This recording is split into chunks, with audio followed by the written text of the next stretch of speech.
नमस्कार।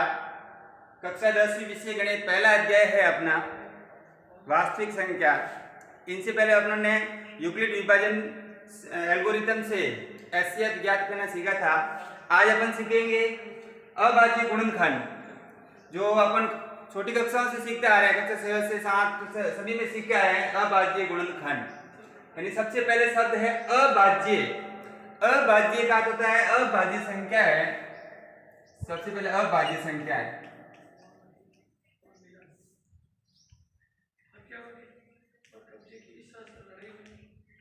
यानी ऐसी संख्या है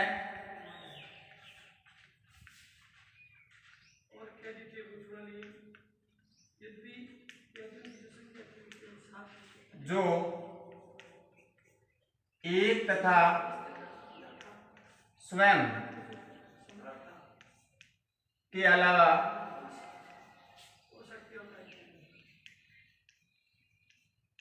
अन्य किसी भी संख्या से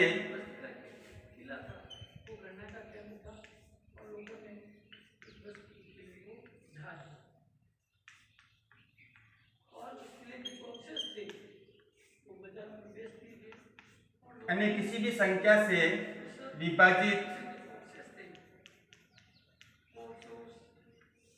नहीं हो, अभाज्य संख्या कहलाती है। यानी ऐसी संख्या जो एक और स्वयं से तो विभाजित होगी, लेकिन अन्य किसी भी संख्या से पूर्णतः विभाजित नहीं होगी। बिल्कुल मतलब शेषफल शून्य प्राप्त नहीं होगा। ऐसी स्थिति को, ऐसी संख्याओं को अभाज्य संख्या कहते हैं। सबसे छोटी अभाज्य संख्या है वो अपन मानते हैं 2।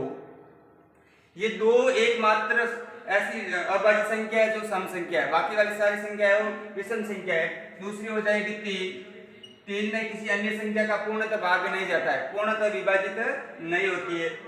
तीसरी संख्या है 5, 7, 11, 13, 17, 23, 19, 23 इस प्रकार से संख्या आगे बढ़ती रहेगी। यानी खुद के अलावा दूसरी अन्य संख्या से विभाजित नहीं होती है। दूसरी भाषा में अपन कह सकते हैं ऐसी संख्या जिनके एक और स्वयं के अलावा अन्य कोई भी गुणनखंड नहीं हो, तो वो संख्या कहलाती है, वो अभाज्य संख्या कहलाती है।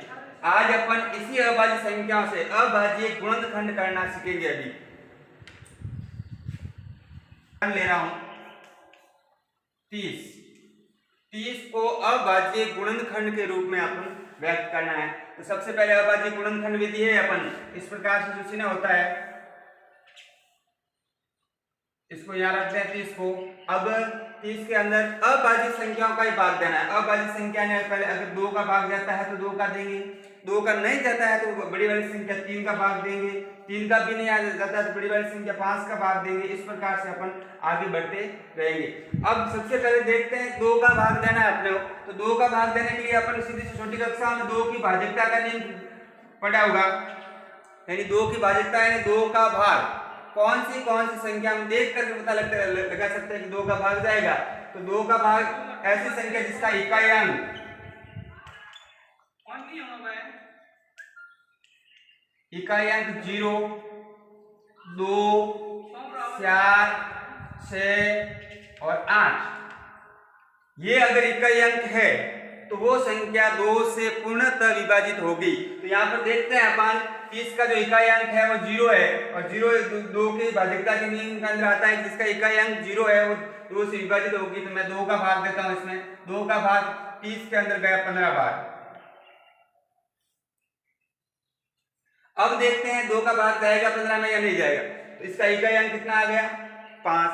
2 का भाग नहीं जाएगा। तो 2 के बाद देखते हैं अपन 3 का भाग, यानी 3 की भाजकता का नियम है संख्या के अंकों का योग। जो संख्या है इनके अंकों का योग है। संख्या है अपने पास 5, 1 और 5 15। इनका अंक 2 अंक है, एक अंक 1, दूसरा अंक है 5। इनका योग अगर 3 का गुणज है यानी 3 के पहाड़े में आता है तो वो संख्या 3 से विभाजित हो जाएगी। तो 1 और 5 को जोड़ते हैं अपन तो अपन को स प्राप्त होता है। यानी स 3 का गुणज है।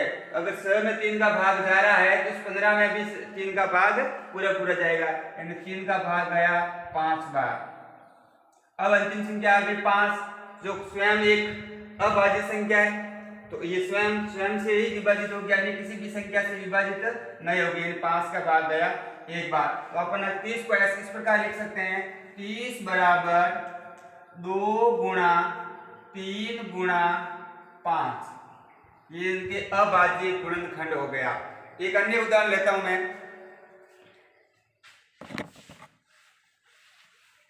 140 का अभाज्य गुणनखंड करने के लिए अपन इस प्रकार का चिन्ह है अपना, वो 140 को यहाँ रख देंगे।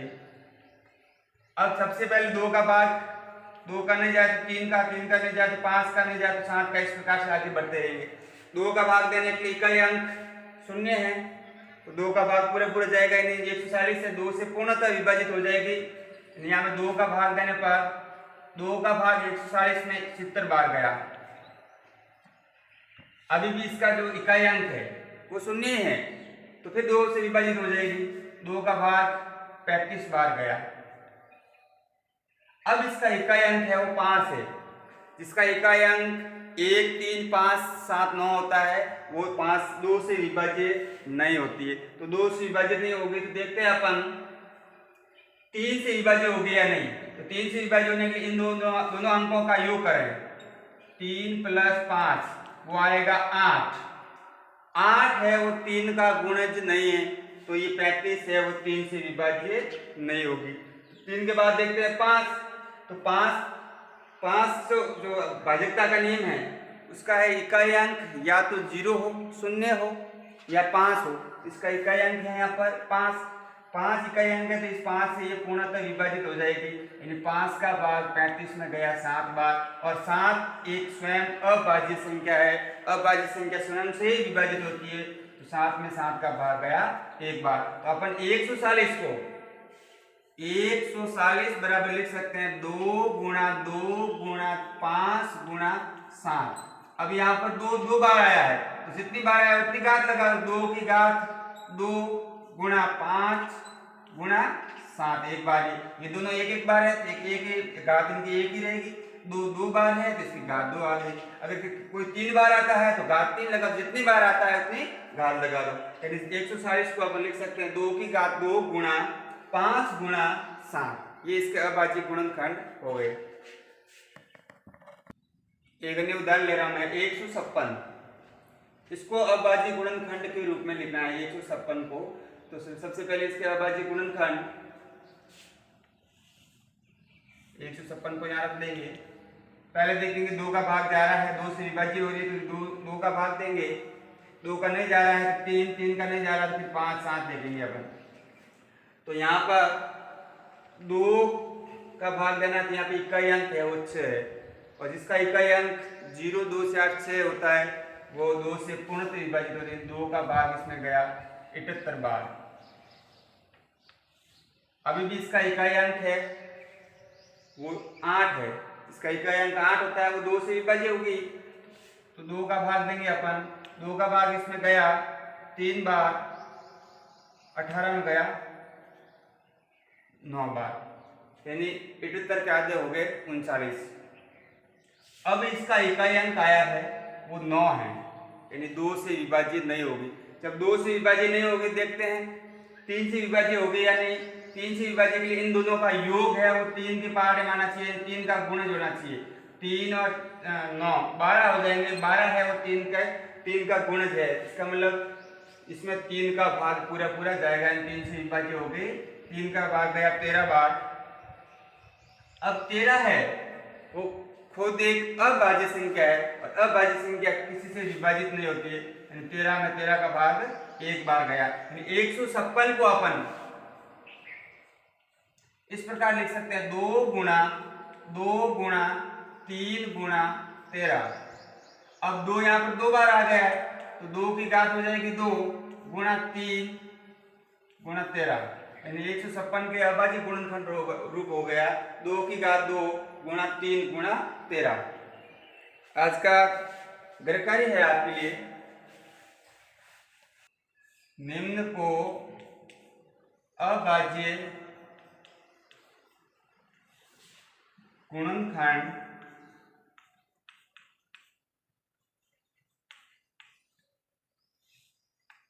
के गुणनफल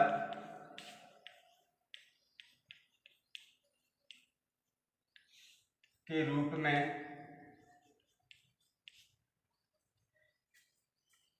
व्यक्त कीजिए।